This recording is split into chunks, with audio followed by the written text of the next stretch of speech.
सुनी के बोलिया बेटी के नैना बोहे दिला मोरा फाटे लागे गे। सुनी के बोलिया बेटी के नैना बोहे दिला मोरा फाटे लागे गे। याजुए जानलियो बेटी के मनवा में दुलरी बेटी पाराया लागे गे। याजुए जानलियो बेटी के मनवा में दुलरी बेटी पाराया लागे गे।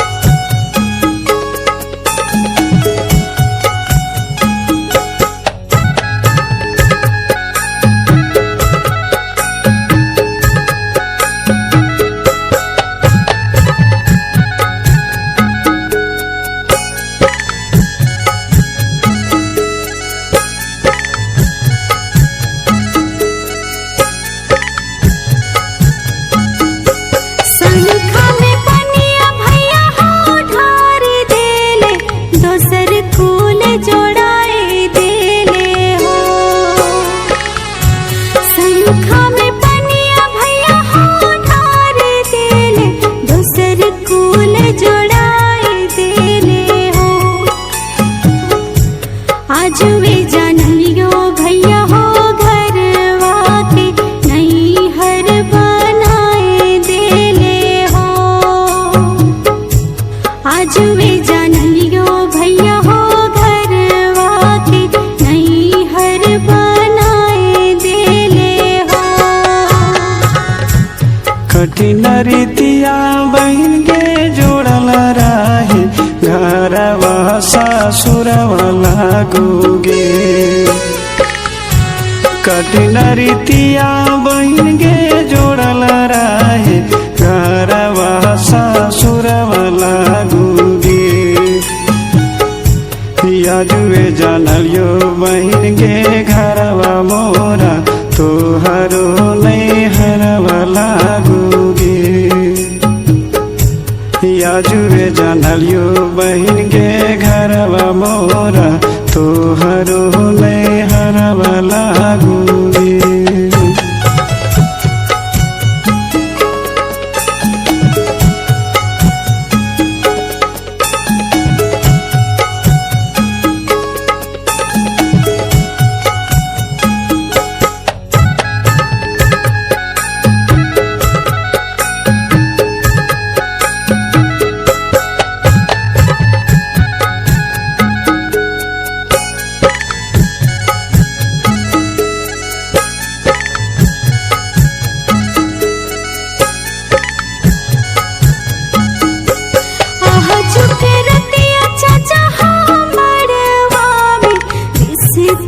जोड़ाए देले हो।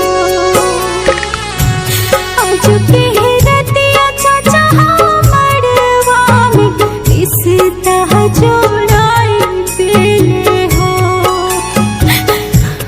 आज वे जानलियो चाचा हो दिलवा के सीला बनाए लेले हो।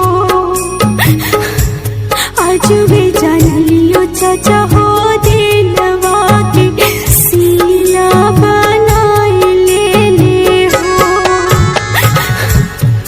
चलोरिया किया बेटी के चुपेरा है भूखा मोरा फाटे लागोगे। चलोरिया किया बेटी के चुपेरा है भूखा मोरा फाटे लागोगे। याजुए जानलियो बेटी के दुनिया में विधि के विधान लागोगे। याजुए जानलियो बेटी के दुनिया में विधि के विधान लागो।